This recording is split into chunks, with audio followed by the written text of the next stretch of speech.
Assalamualaikum warahmatullahi wabarakatuh. Perkenalkan, nama saya Fitri Utami. Di video kali ini saya akan melakukan wawancara kepada seorang yang pernah melakukan interpret atau alih bahasa. Di sini sudah ada Kak Mada. Kak Mada bisa memperkenalkan diri.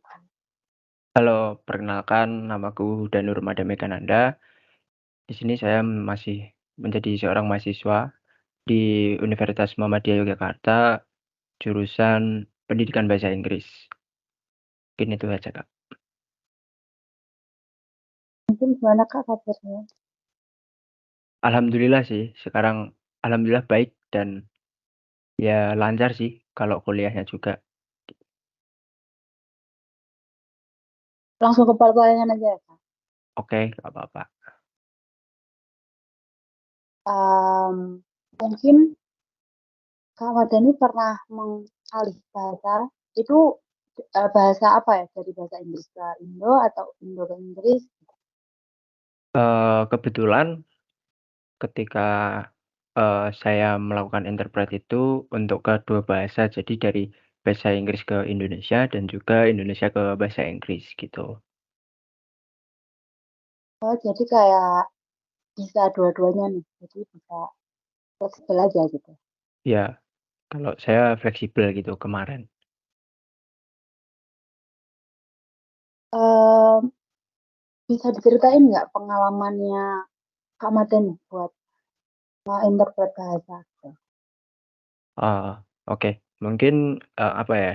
Sedikit disclaimer dulu, mungkin saya ini bukan seorang interpret profesional ataupun orang yang bekerja di bidang interpret, cuman karena saya kuliah di PBI, mungkin ilmu ini bisa saya gunakan ketika saya interpret.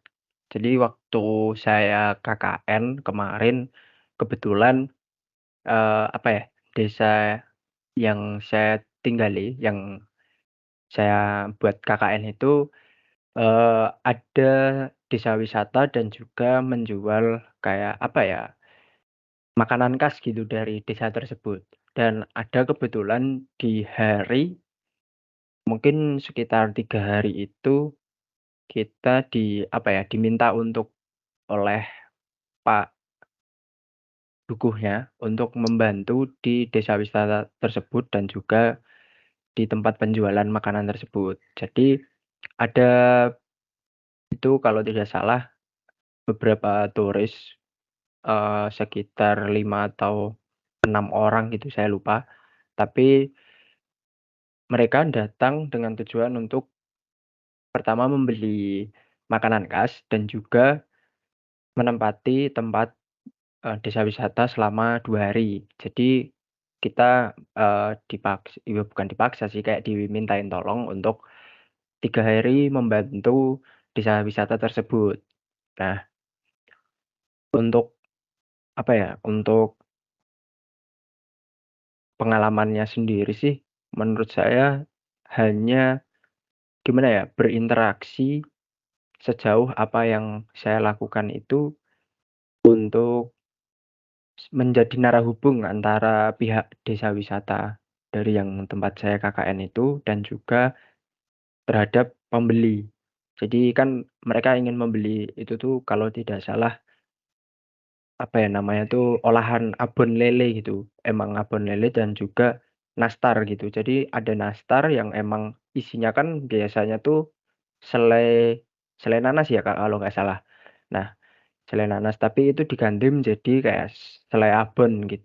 Kok selai abon? Jadi diisi abon. Nah, jadi kami itu, apa ya, ingin dari teman-teman saya sendiri ingin menjelaskan itu kan kesulitan. Jadi mungkin, saya yang berkuliah di jurusan PBI ini, apa ya, sebagai narahubung antara dari teman-teman saya ke turis dan juga dari turis ke pembeli ataupun, pihak yang berkaitan gitu, Kak, gitu. Oh, jadi ini kayak di desa wisatanya itu tuh emang ngejual makanan khas yang nggak ada di mana-mana ya. Jadi kayak inovasi baru gitu ya. Iya, Kak. Jadi mungkin itu kayak,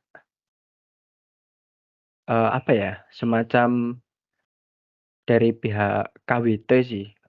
Aku lupa sih, Kak, kepanjangannya apa, cuman kita di sana diminta untuk, eee, branding dari makanan tersebut, tetapi kebetulan di 3 hari tersebut ada, pengunjung turis yang memang ingin, apa ya, menginap di desa wisata tersebut karena ada sedikit penginapan gitulah, kurang lebih ada berapa ya, kayaknya ada kayak 7 atau 6 homestay yang emang bisa ditempati, namun, turis itu waktu berkeliling ingin membeli makanan tersebut, itu nastar abon tadi, gitu, Kak.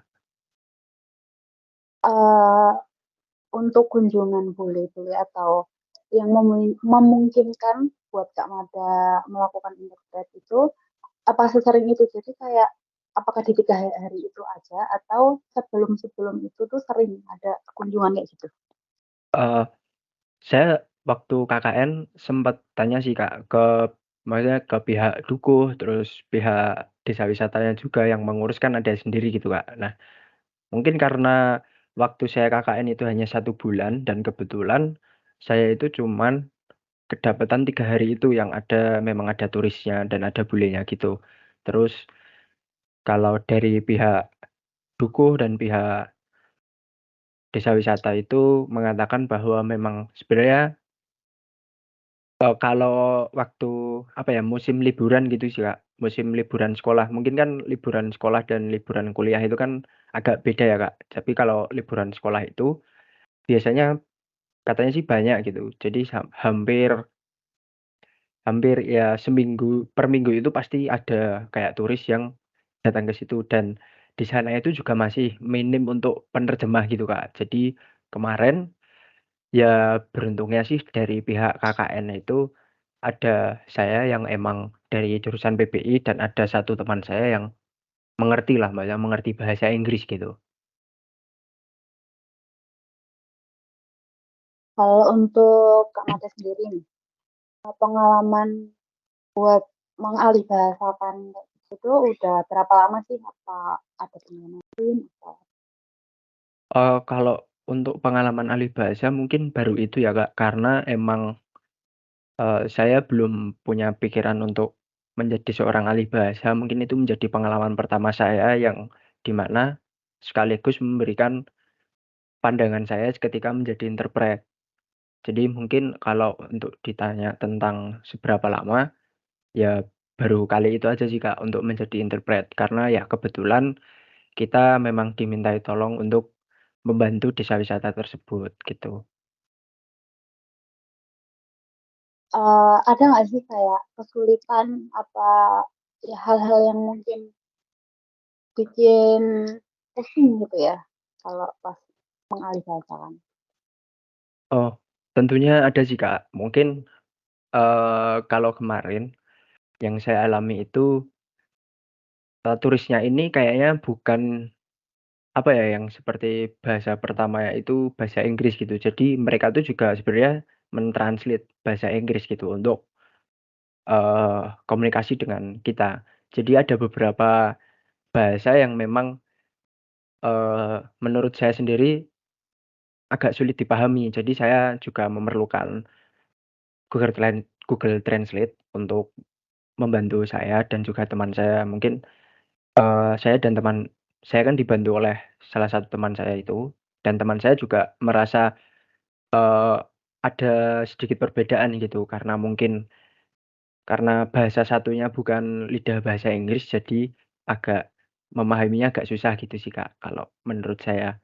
Jadi mungkin itu aja sih sulitnya. Kalau selebihnya kita kan hanya sebagai penerjemah aja gitu, untuk menara hubung antara pembeli ataupun ke pihak desa wisatanya gitu.